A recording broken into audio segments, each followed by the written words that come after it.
안녕하세요. 자, 오늘은 142페이지입니다. 142페이지 제7절 지구 단위 계획이에요. 네.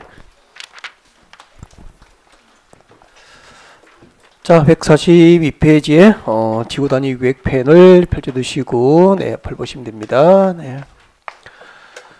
자, 국토교육법상 도시군관리계획, 도시군관리계획의 내용을 공부하고 있고요.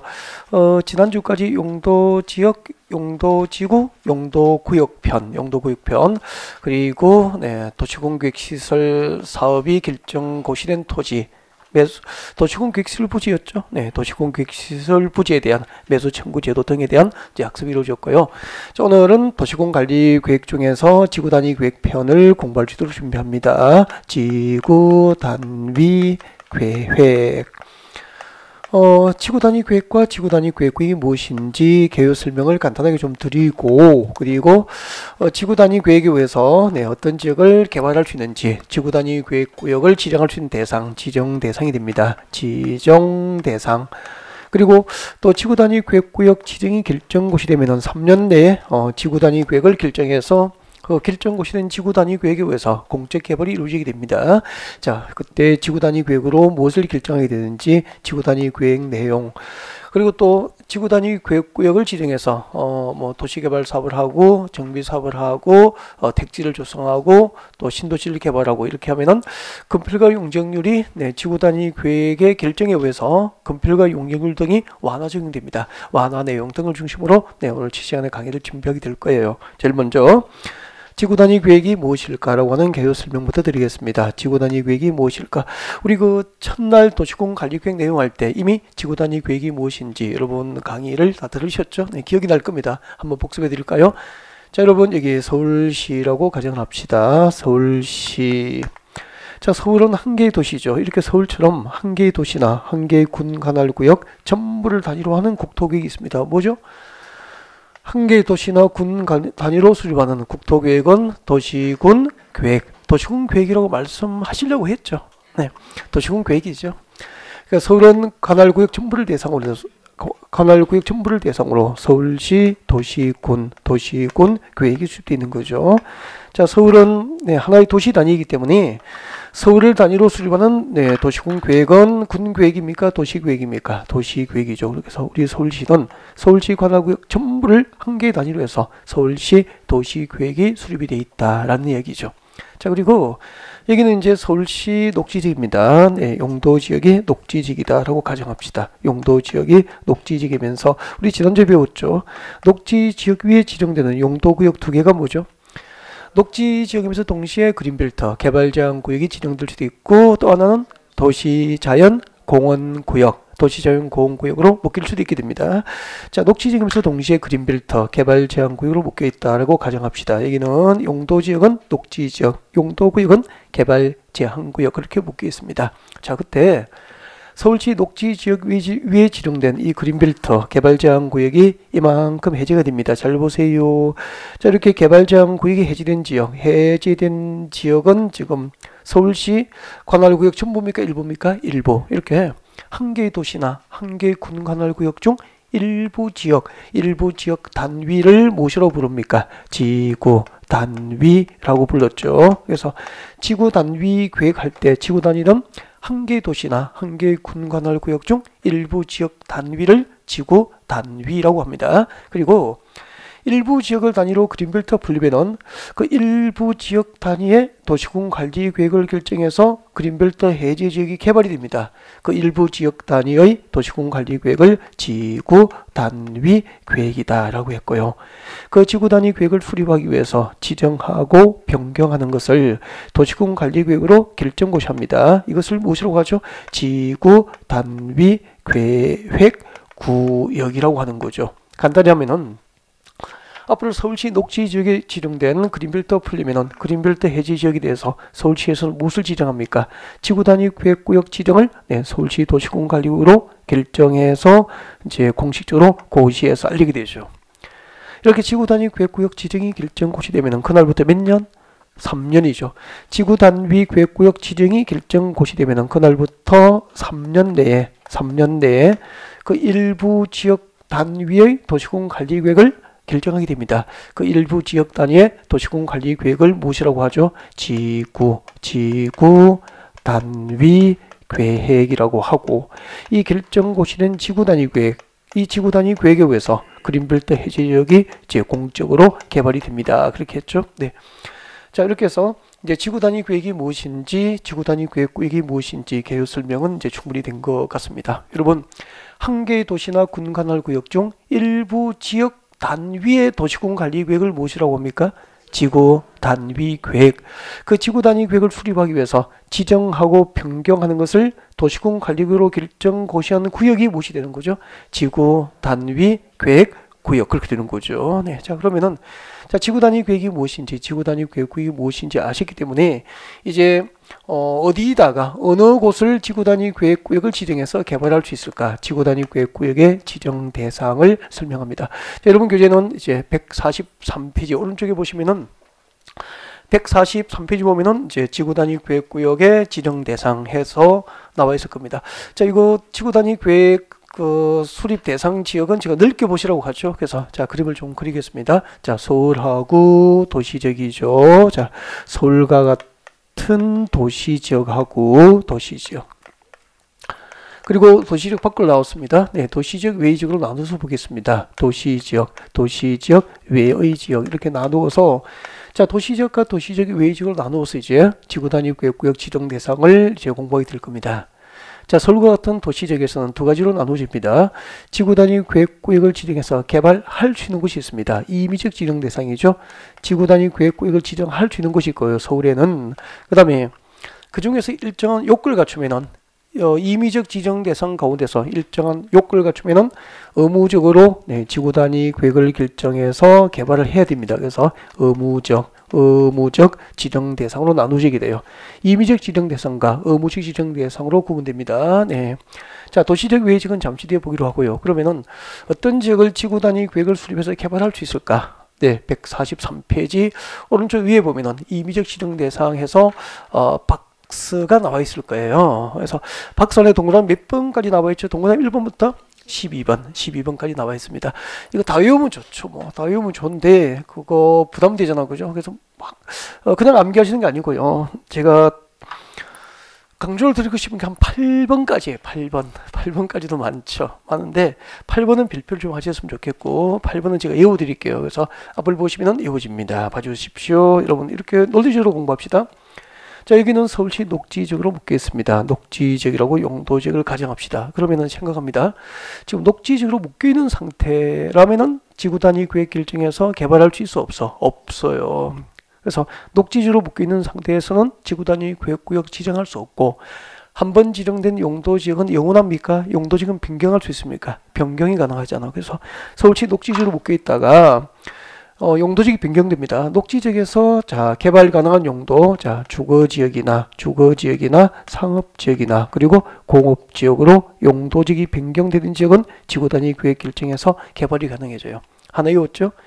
녹지지역으로 묶여 있다가 주거지역, 상업지역, 공업지역으로 용도지역이 변경되거나 하나 외웠죠? 그 다음에 우리 녹지지역 위에 지정되는 게 뭐죠?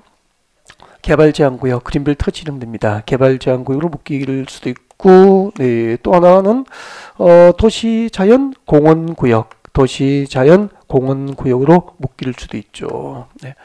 자, 그러면은 그린벨트, 개발제한구역과 도시자연공원구역으로 묶여 있으면 개발할 수 있어 없어? 없잖아요. 그래서 개발제한구역과 도시자연공원구역 묶여 있다가 해제가 되는 구역은 지구 단위 계획구역 지정을 해서 개발이 가능해지게 되는 거죠. 또 하나 외웠죠. 그 다음에 여기 자, 그린벨트나 공원으로 묶이지 않으면은 그대로 있습니까? 시가지가 조성됩니까? 시가지 개발이 이루어지죠. 그래서 서울시 도시지역과 그 주변 지역으로 이렇게 무질서하게 시가지가 개발됩니다. 이렇게 도시지역과 그 주변 지역에서 무질서한 시가지 개발이 있으면 이것이 곧 난개발과 국토 파괴로 연결되기 때문에 이 무질서한 시가화 현상을 그대로 둡니까? 방지해야 됩니까? 방지하죠. 방지할 목적으로 도시지역과 그 주변 지역에서 무질서한 시가화를 방지하고 5년 이상 20년 이내에서 정하는 기간 동안 시가지 개발을 유보시킬 목적으로 용도구역이 지정됐습니다. 무엇이었습니까? 시가화 조정구역이었죠. 자, 그럼 이제 다시 할게요. 개발제한구역과 도시조용공원구역과 시가와 주거구역으로 묶여있다가 뭐가 되죠? 해제되는 구역은 지구단위 계획구역 지정에서 개발이 이루어지게 되는 거예요. 그러면은 8번은 해결 다 되잖아. 여러분 교재 8번 보십시오. 8번. 자, 동그라미 8번 박산에 임의적 지정 대상 8번 보면 이렇게 되어 있죠. 개발제한구역, 도시조용공원구역, 시가와 주거구역 그리고 공원 등으로 묶여 있다가 해제가 되는 구역은 지구단위 계획구역 지정을 할 수 있습니다. 그 뒤에 또 밑줄 것도 괜찮아요. 녹지주로 묶여있다가 용도지역이 주거지역, 상업지역, 공업지역으로 변경되는 구역도 지구단위 계획 수립이 가능하다는 얘기죠. 나머지 이제 동그라미 1번부터 7번은 한꺼번에 모아서 해보겠습니다. 봐주실래요?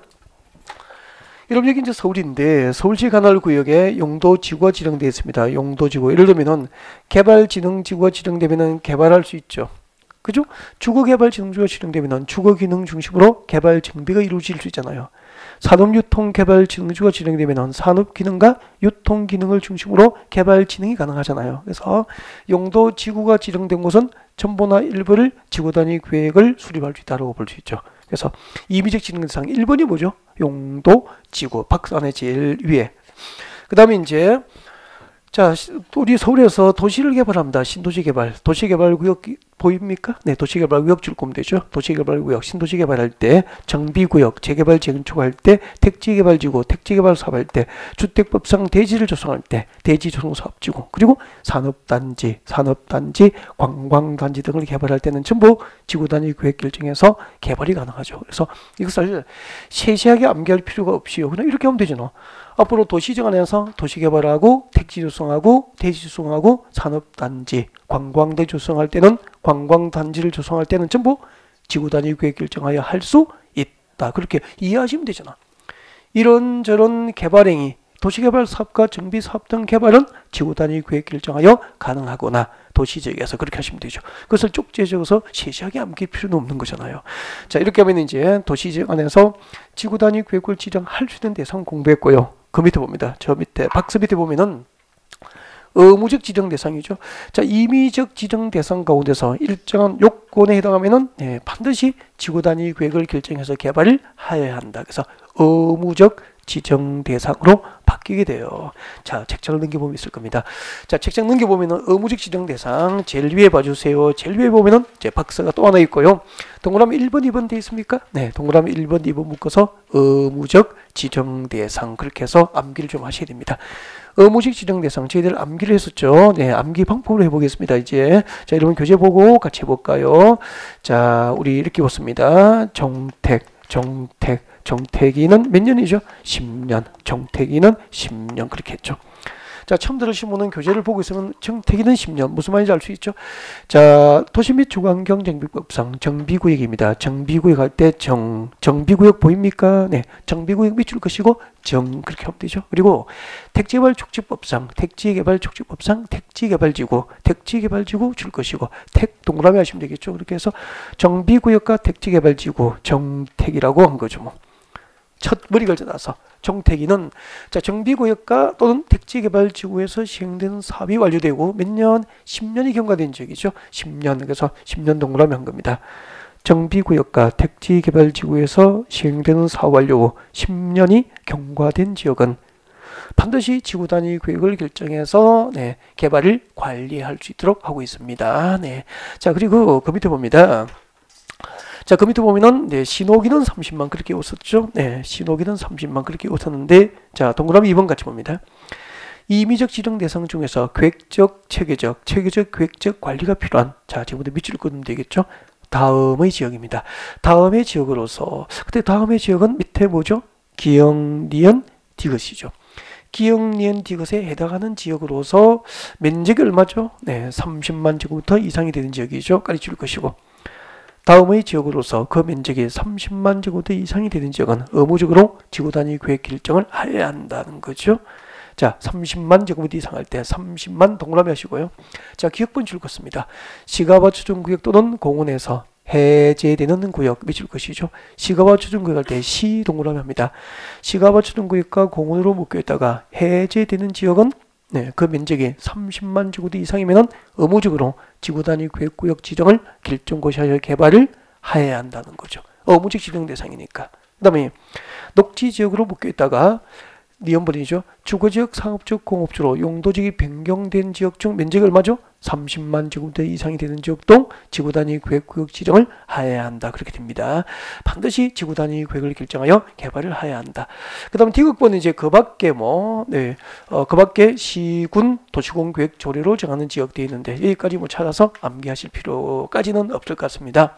자, 기역권 이언을 묶어서 우리는 시가와 초정구역과 공원에서 해제된 지역 할 때 시가와 초정구역 할 때 시 동그라미 했을 겁니다. 시 동그라미 하시고 녹지지역에서 주거지역, 상업지역, 공업지로 변경된 지역 할 때 녹지지역 할 때 녹 동그라미 하시고 그렇게 해서 시노기 그렇게 웃었죠. 시노기 시가와 초정구역과 공원에서 해제된 지역으로서 면적이 얼마죠? 30만 제곱미터 이상이거나 아니면은 녹지지역으로 묶여 있다가 주거지역, 상업지역, 공업지로 변경된 지역 중 면적 규모가 얼마? 30만 제곱미터 이상이 되는 지역은 지구단위 계획구역 지정을 할 수 있습니까? 해야 합니까? 해야 한다. 그렇게 되죠. 어떻게 오죠? 정태기는 10년, 신호기는 30만 그렇게 암기를 하시면 됩니다. 네. 정태기는 10년, 신호기는 30만. 그래서 여기까지 보면은 지금까지 우리는 도시지역이었습니까? 도시지역 외의 지역입니까? 도시지역이죠. 그래서 도시지역 안에는 지구단위 계획을 수립할 수 있는 곳과 지구단위 계획을 수립하여야 할 곳으로 구별해서 정리를 하셔야 돼요. 네. 자, 얼추 된 것 같고요.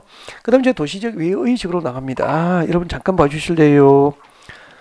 우리 도시지역 밖으로 나가면 용도지역이 크게 세 가지가 있습니다. 관리지역, 농림지역, 자연환경 보전지역이 있습니다. 그 중에서 대통령령으로 세분되는 것은 관리지역이죠.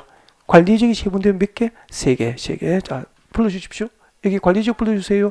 생산관리, 계획관리, 그리고 보전관리죠. 두 개가 남아 있습니다. 뭐죠? 농림지역과 그리고 자연환경 보전지역. 그렇게 하면은 이렇게 도시지역 밖에 5개의 용도지역이 있게 됩니다. 네. 자, 이 5개의 용도지역 가운데 물어보겠습니다. 도시지로 편입이 예상되어 있는 지역이고, 그리고 계획적, 체계적 관리가 필요한 지역이고, 제한적 이용 개발이 허용되는 지역입니다. 무슨 용도지역이죠? 계획관리죠. 계획관리죠. 목적들을 대부분 외우시고 나면서 듣고 기억날 정도면 되는 거죠, 뭐. 그죠? 네. 자, 그러면은 계획관리지역은 계획적으로 신도시를 개발해서 도시지역에 편입을 시킬 목적으로 용도 지정된 곳이기 때문에 일단 도시지역 밖에 지구단위 계획을 지정해서 신도시가 개발되기 위해서는 일단은 용도지역이 제일 먼저 계획관리지역입니다. 계획관리지역. 그래서 이렇게 되어 있죠. 지정되는 구역 면적 몇 퍼센트 이상? 50% 이상입니다. 100분의 50 이상. 지정되는 구역 면적 100분의 50 이상이 계획관리지역에 해당해야 됩니다. 네. 그리고 대통령령이 정한 신도시 개발 요건을 갖추면은 이 계획관리지역에 무엇을 지정할 수 있죠? 지구 단위 계획구역을 지정하고 지구 단위 계획구역이 지정되면 몇 년 내에? 3년 내에 지구 단위 계획을 결정하겠죠. 그럼 이 지역에 대한 지구 단위 계획을 결정하고 그 결정고시 된 지구 단위 계획에 의해서 공적인 방법으로 그 계획관리지역은 신도시로 개발돼서 도시지역에 편입이 되는 거예요. 그래서 일단은 도시지역 외의 지역에 지구단위 계획구역이 지정되기 위해서는 무슨 용도지역이 되죠? 네, 지정되는 구역 면적 50% 이상은 계획관리지역에 포함되어야 되죠. 그래서 자, 도시지역 외의 지역에 지구단위 구역의 지정 대상 지금 방금 설명드린 곳 어디 하면은 자, 여러분 교재 144페이지입니다. 교재 144페이지 보면은 그 의무적 지정 대상 했죠? 네, 바로 밑에 보면은 2번 도시지역 외의 지역에서 지구단위 계획구역에 지정할 수 있는 대상 양가로 1번을 발표하셔야 돼요. 방금 이거 설명한 거라고. 지정하는 구역 면적 100분의 50% 이상이 어디에 해당해야 되죠? 계획관리지역 동그라미 계획관리지역으로서 다음의 대통령령이 정한 요건을 갖춰야 됩니다. 계획관리지역에 지구단위 계획을 지정할 수 있는 요건이 박산에 몇 개 들어있습니까? 4개. 박산의 동그라미 1번부터 건너편에 동그라미 4번까지 이렇게 교재를 넓게 볼 수 있어야 됩니다. 동그라미 1번부터 4번까지가 계획관리지역에 지구단위 계획구역을 지정할 수 있는 지정 요건이 되는 거죠. 지정 요건이 되는 거예요.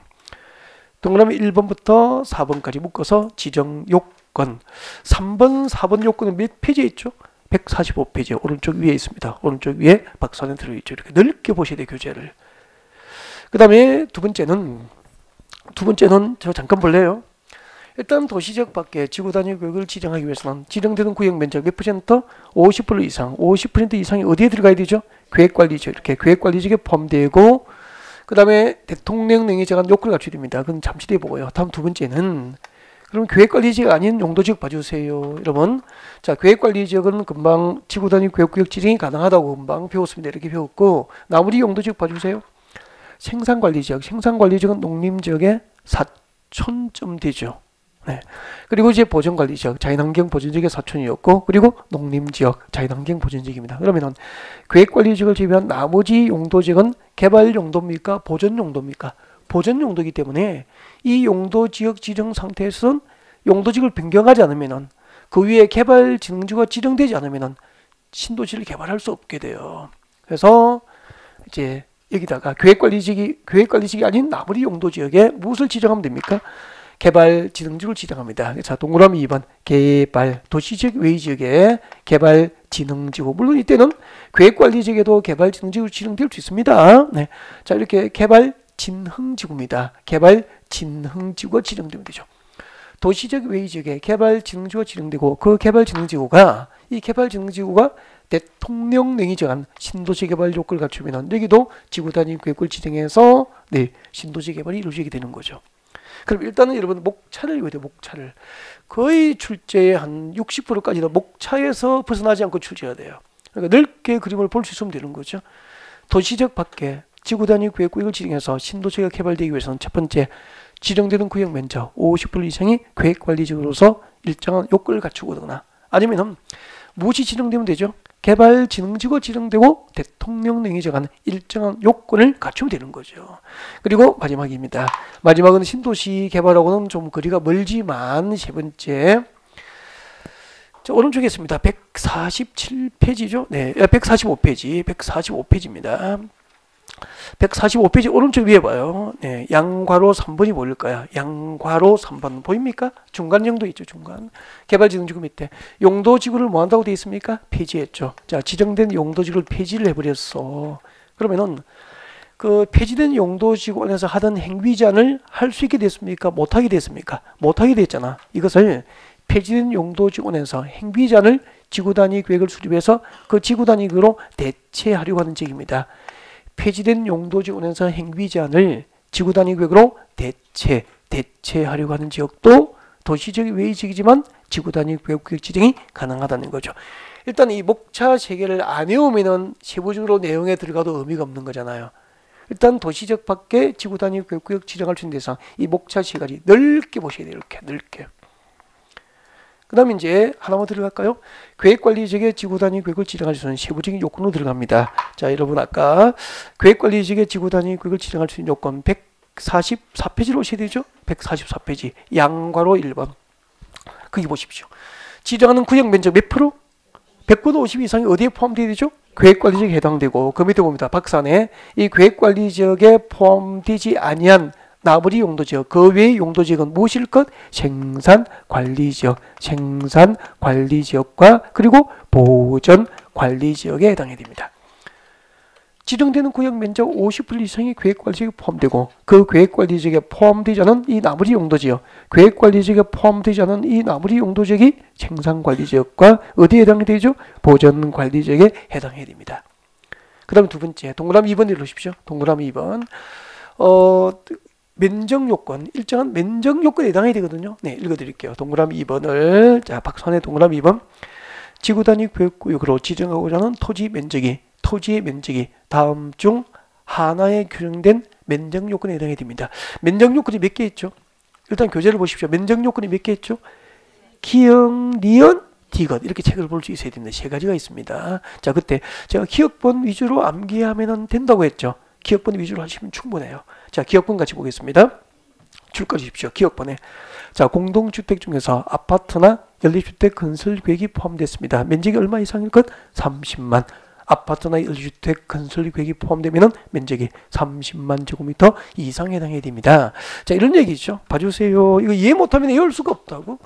여러분, 이 도시적 밖에 계획관리직의 지구단위 계획을 지정해서 여기다가 아파트를 짓고 연립주택을 건설할 계획이 포함됐습니다. 아파트와 연립주택 건설 계획이 포함되어 있으면 면적이 얼마 이상일 것? 30만. 아파트 계획관리직의 지구단위 계획을 지정해서 아파트 짓고 연립주택을 건설할 계획이 포함됐다면 그 면적이 30만 제곱미터 이상이 되어야 된다는 거죠.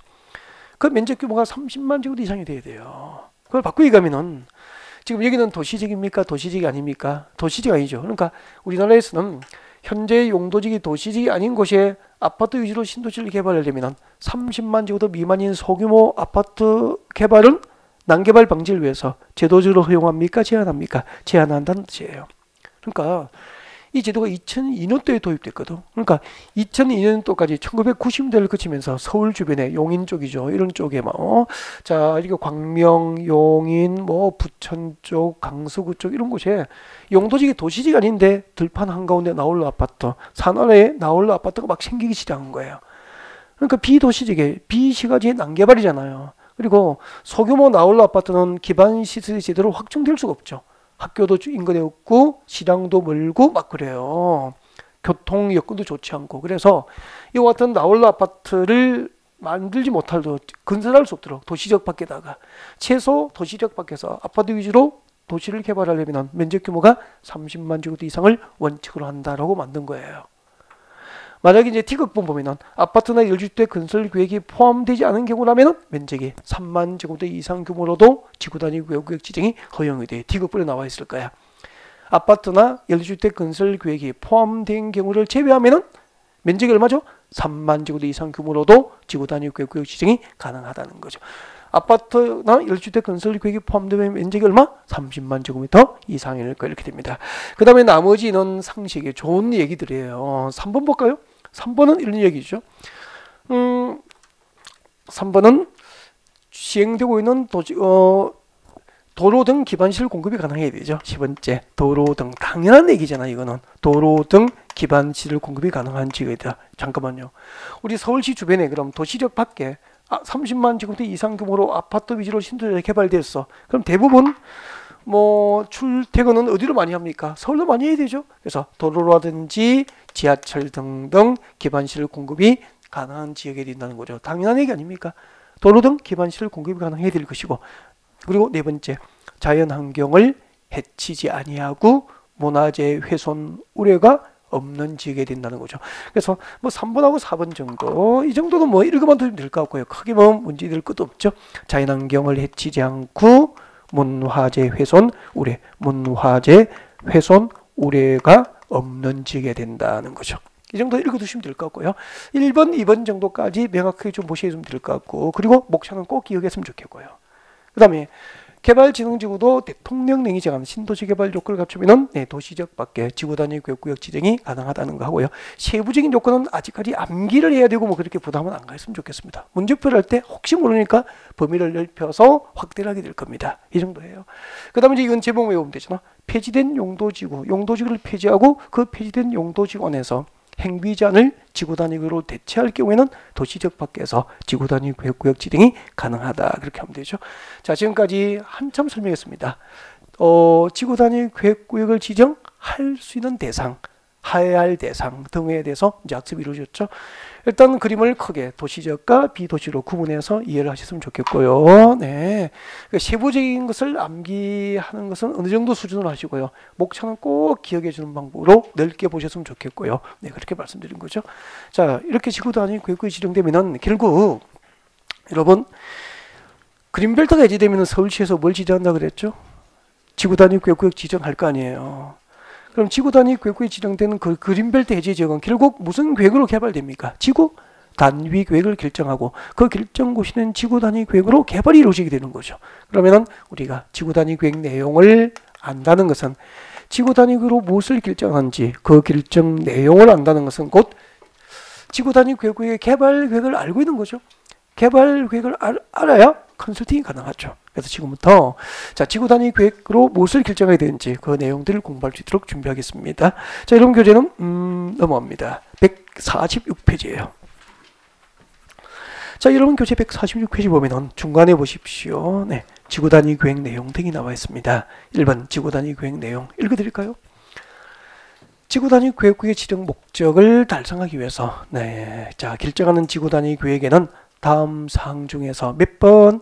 3번과 5번의 사항을 포함한 둘 이상의 사항을 포함해야 한다. 그래서 지구단위 계획을 결정할 때 반드시 포함시켜야 할 사항 두 개가 있습니다. 몇 번이죠? 3번하고 5번이죠. 그래서 박선에 들어오십시오. 박선에 들어오셔서 3번, 5번을 묶어요.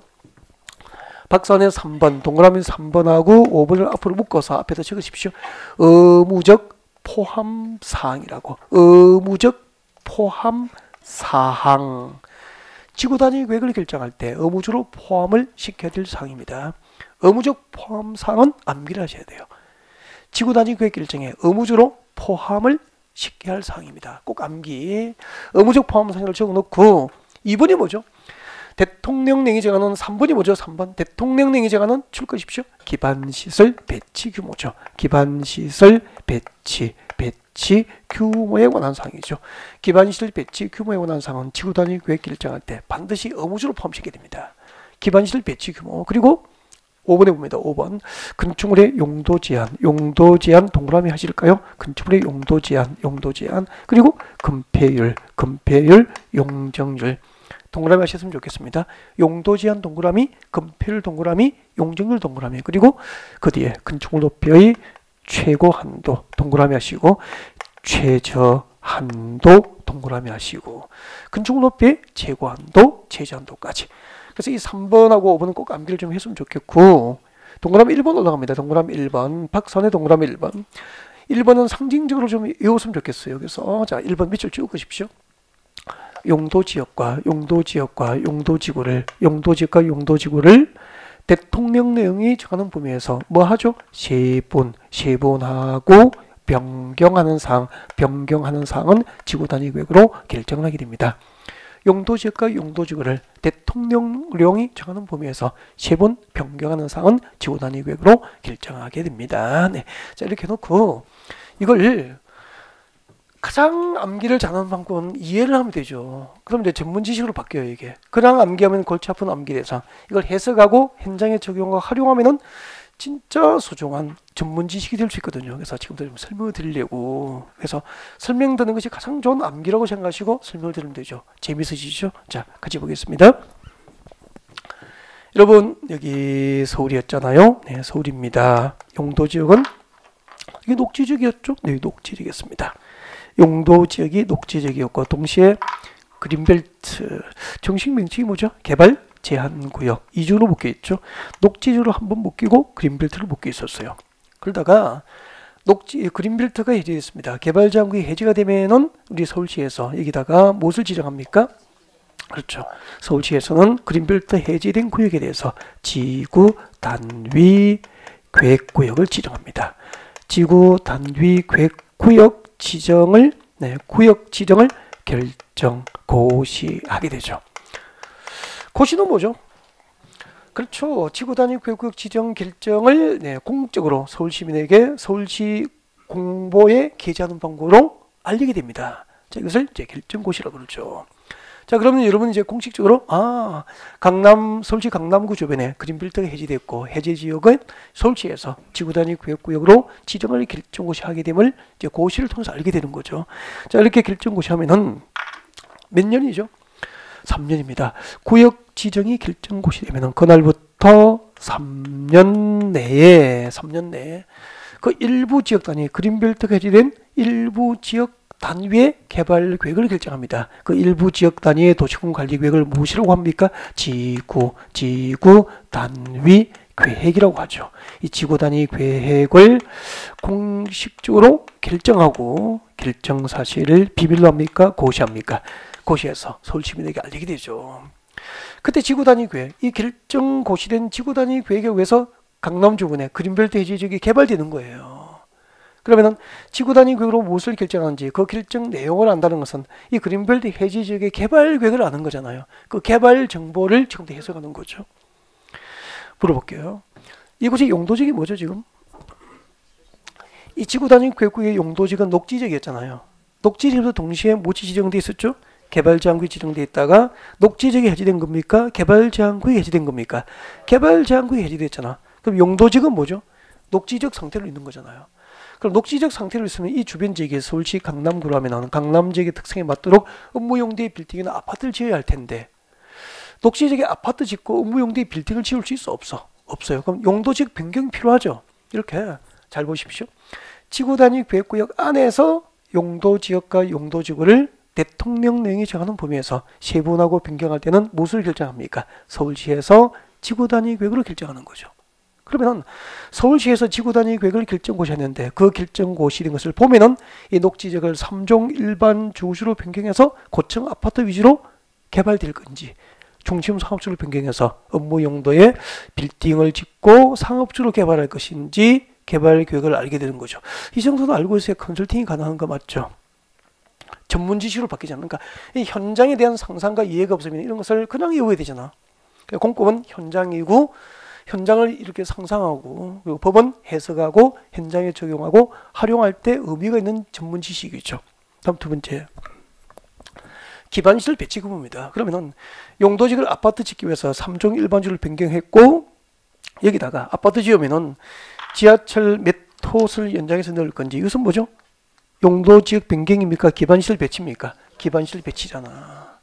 지하철역을 어디에 만들 건지 몇 차선 도로를 어디부터 어디까지 몇 차선 도로를 개설할 건지 이런 것이 전부 기반시설 배치죠. 초등학교는 몇 개, 지하철역은 어디에, 중학교는 몇 개, 고등학교는 몇 개. 이게 전부 기반시설 배치잖아요. 이렇게 지구단위 계획구역 안에서 각종 기반시설 배치, 그 규모에 관한 사항은 무엇을 결정합니까? 시에서 지구단위 계획으로 결정을 합니다. 그런 뜻이에요. 그리고 건축물의 용도 제한 참 중요하잖아요. 우리 건축법상 건축물의 용도별 종류가 29가지로 분류되잖아. 건축물의 용도별 종류가 그 건축법상 건축물의 용도 가운데서 이번에 이 지구단위 계획구역에서 택지를 분양받거나 상가 용지를 분양받으면 건축법상 어떤 용도의 건축이 가능한지 어떤 용도의 건축이 제한되는지 지구단위 계획으로 결정한다 이 말입니다. 그러면 결정고시된 지구단위 계획에 의하지 아니하면 이 지역에서 분양받으면 건축법상 어떤 용도의 건축이 가능하고 어떤 건축을 할 수 없는지 고객에게 컨설팅 할 수 없는 거잖아. 그리고 그 분양받은 택지에다가 건폐율은 집 지을 때 몇 퍼센트 주든지 용적률은 몇 퍼센트를 할 것인지 그리고 그 구역에 건축물 높이 최고 한도는 몇 미터까지 건축할 수 있는지 최저 한도는 몇 미터 이상으로 건축해야 되는지 건축물 높이의 최고 한도, 최저 한도에 관한 사항도 전부 지구 단위로 결정하고 방금 소개해드린 이 3번하고 5번의 내용은 지구 단위 계획을 결정할 때 법적으로 의무적으로 포함시켜서 결정을 해야 되는 거죠. 이 정도에도 이해가 많이 되죠. 네. 지구 단위 계획으로 무엇을 결정하는지에 관한 내용이었습니다. 자, 그리고 이제 마지막으로 해드릴게요. 자, 이렇게 지구 단위 계획이 결정되면은 그 결정된 지구 단위 계획에 의해서 이제 지구 단위 계획구역이 지정된 지역은 공식으로 개발이 이루어져요. 그러면 상식적으로 개발되려면은 해당 용도지역의 건폐율과 용적률은 해당 용도지역과 개발진흥지구 등에 적용이 될 건폐율과 용적률을 그대로 둬야 됩니까? 완화를 해야 됩니까? 완화를 해야 개발이 가능하잖아요. 그래서 지금 여기서는 3년 연수를 출제됐죠. 지구단위 계획구역에서 건폐율, 용적률 등 완화 내용입니다. 완화 규정은 3년 연수 계속 지금 출제되고 있죠. 작년에 나올까요? 그 앞에 나왔고요. 그 앞에 나왔고요. 계속 출제되고 있죠. 자, 여러분을 모십니다. 148페이지. 자, 여러분 그제 148페이지 오면은 저 위에 보면은 4번 건폐율 용적률 세부 완화가 나와 있을 겁니다. 1, 2월에는 여기까지 들어가진 않았죠. 네, 이제 3, 4월 되면은 실제 시험에 가능한 영역으로 이제 좀 깊게 넓게 많이 들어가죠. 자, 여러분 4번 건폐율 용적률의 세부 완화. 자, 이 부분을 발표하시면 되고요. 자, 건폐율과 용적률의 세부 완화 부분을 발표하시고 3연속 출제된 거예요. 자, 이런 얘기가 나올 겁니다. 네, 저 잠깐만 봐주실래요? 우리 지구단위 계획을 지정할 수 있는 대상을 제가 크게 구분했었죠. 도시지역, 서울과 같은 도시지역하고 또 하나가 무엇이었죠? 도시적 외지로 구분했잖아. 도시지역 외의지로 구분했습니다. 아까 이 도시지역 안에서는 지구단위 계획구역이 지정되면 보존됩니까? 개발됩니까? 개발.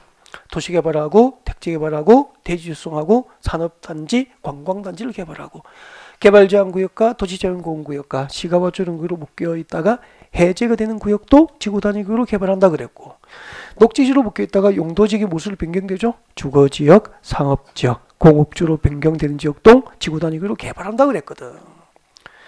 그래서 이런 게 나와요. 이제 도시적 안에서는 이런 요건을 갖추면은 이것을 건축적에 완화해 줄게. 이런 요건을 갖춘다면은 이것을 완화해 줄게. 계속 지금부터 이제 법 조문이 이렇게 나온다고.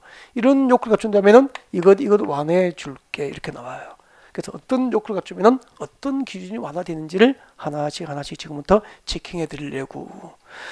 지금 이 교재 편집을 할 때도 많이 줄여드린 거고요. 이걸 나중에 요약집에서 5, 6월달 강의할 때는 다시 줄여서 암기가 쉽게 해드려요.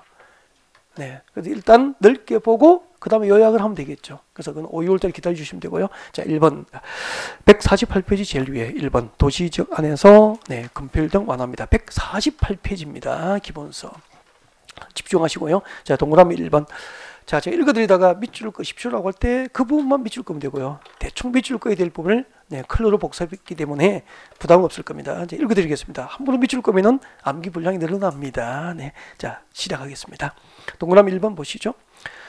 자, 도시적 안에 지정된 지구 단위 구역에서 건축물을 건축하는 자가 줄 것죠. 대지의 일부를 공공실부지로 제공 줄 것이십시오.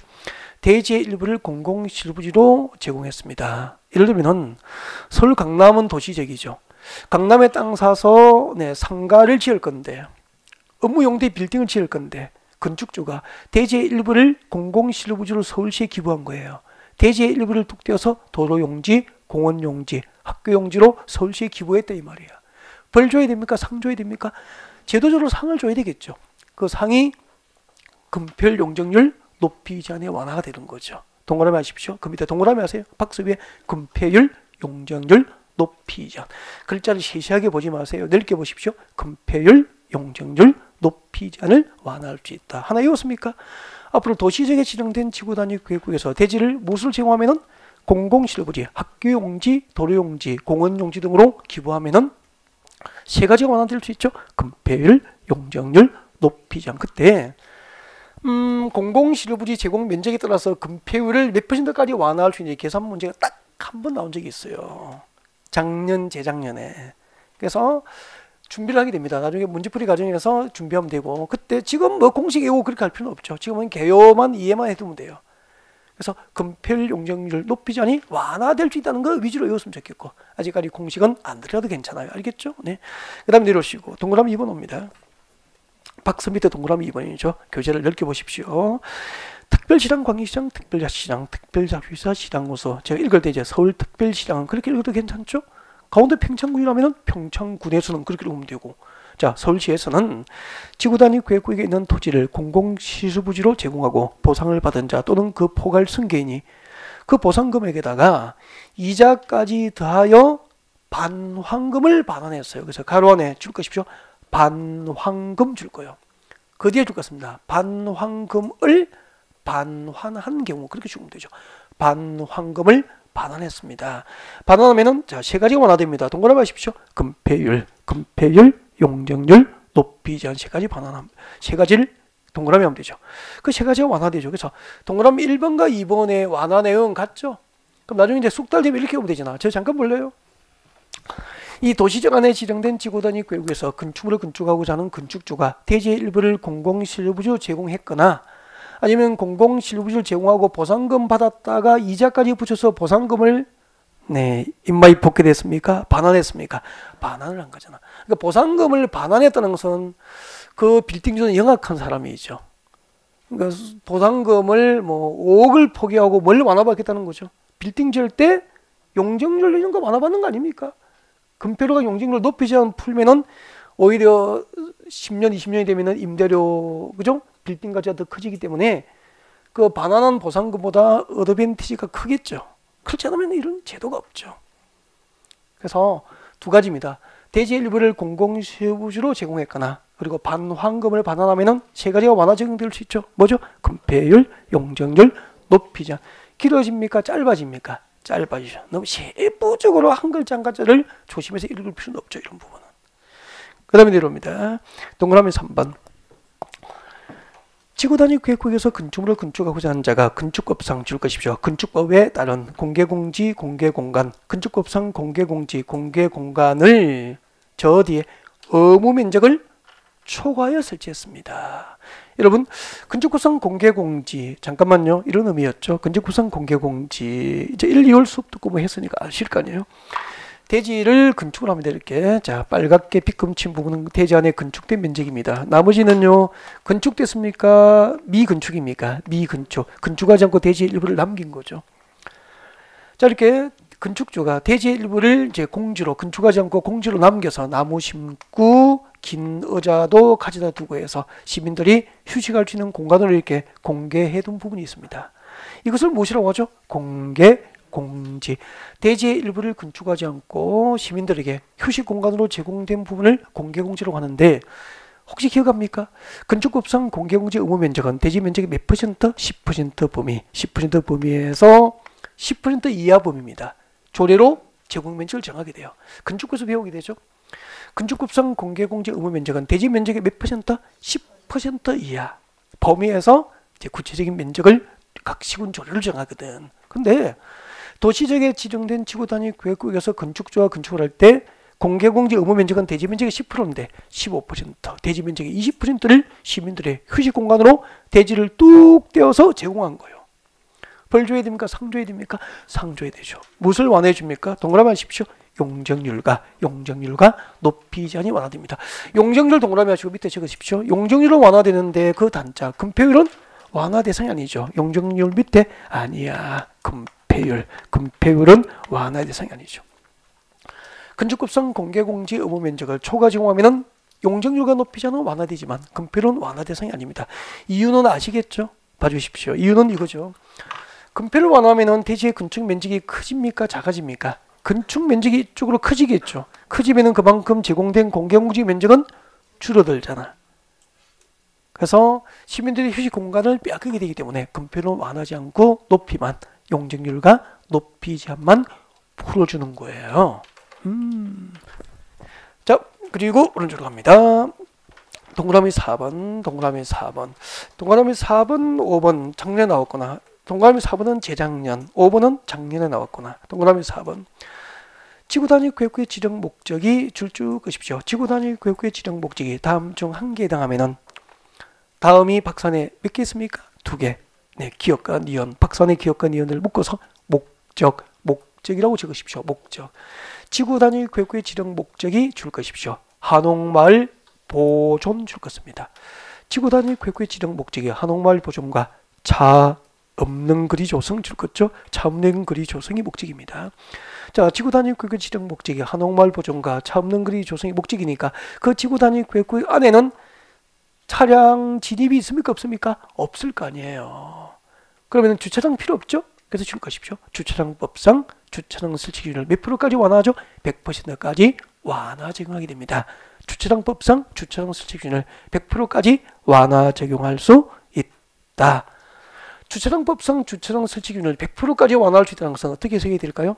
아예 주차장법상 주차장을 두지 아니할 수 있다는 의미라고. 이걸 80%까지 주차장 설치 기준을 완화 적용할 수 있다고 시험 나온 거야. 너무 유치하게 그냥 공짜로 한 문제 드는 거죠. 80%까지 완화됩니까? 주차장 설치 기준은 100%입니까? 100%. 100% 완화죠. 동그라미 5번 오시고요. 이게 작년에 시험 나온 거예요. 다음 중 한 개에 해당하는 경우 딱 미칠 거예요. 다음 중 한 개에 해당하는 경우. 다음이 박산에 몇 개 있죠? 2개. 기억번 위주로 하면 돼요. 작년에 기억이 나온 거죠. 미칠 것이십시오. 도시지역 줄 거예요. 상상하셔야 돼요. 도시적 안에 무엇이 지정됐죠? 도시적 안에 개발진흥지구가 지정됐고 개발진흥지구가 미칠 것이고 그 개발진흥지구에 다시 무엇이 지정됐죠? 지구단위 계획이 지정된 거예요. 이렇게 도시지역에 개발진흥지구가 지정되고 그 지정된 개발진흥지구에 지구단위 계획이 지정되면 올라갑니다. 해당 용도지역에 적용될 용적률 줄 것이고 해당 용도지역에 적용될 용적률 얼마까지? 120%까지 120%까지 용적률 완화 적용이 허용이 됩니다. 그 다음에 네, 동그라미 7번을 읽으면 되죠. 자, 지금까지 이제 도시적에서 일정한 요건을 갖추면 금폐율과 용적률이 완화 적용될 수 있잖아요. 그때 완화 적용, 도시적에서 완화 적용할 수 있는 금폐율과 용적률의 맥시멈이 있어. 그게 7번이라고. 읽어볼게요. 위 동그라미 1번 내지 3번, 5번의 규정에 의해서 도시지역에서 완화 적용되는 금필과 용적률은 해당 용도지역과 용도지역에 적용될 금필의 얼마까지 완화되죠? 150%, 1.5배까지만.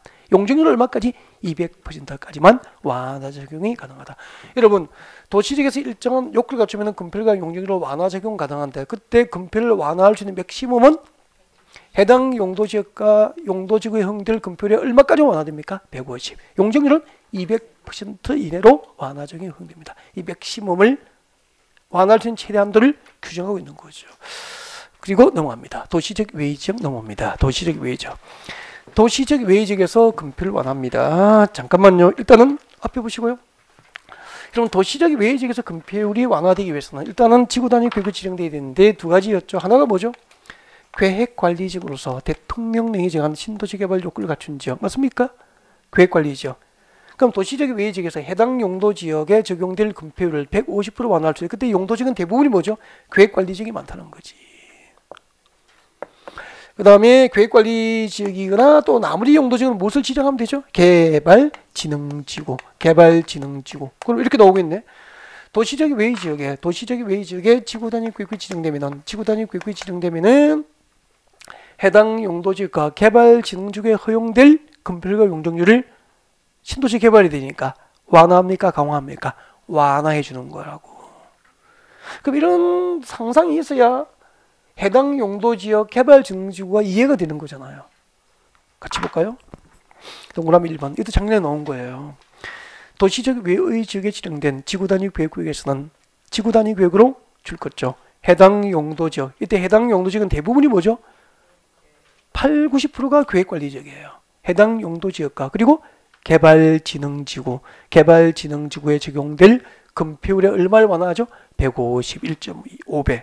용적률 얼마까지 완화하죠? 200%까지 완화 적용이 가능하다고. 그리고 2번 내려와요. 지구단위 계획의 완화. 자, 도시지역 밖에서 지구단위 계획구역에서는 지구단위 계획으로 지구단위 계획 동그라미. 이 지구단위 계획이 결정하는 바에 따라서 무엇을 완화할 수 있냐면은 건축할 수 있는 건축물의 동그라미 하죠. 용도, 종류, 규모가 완화 결정이 됩니다.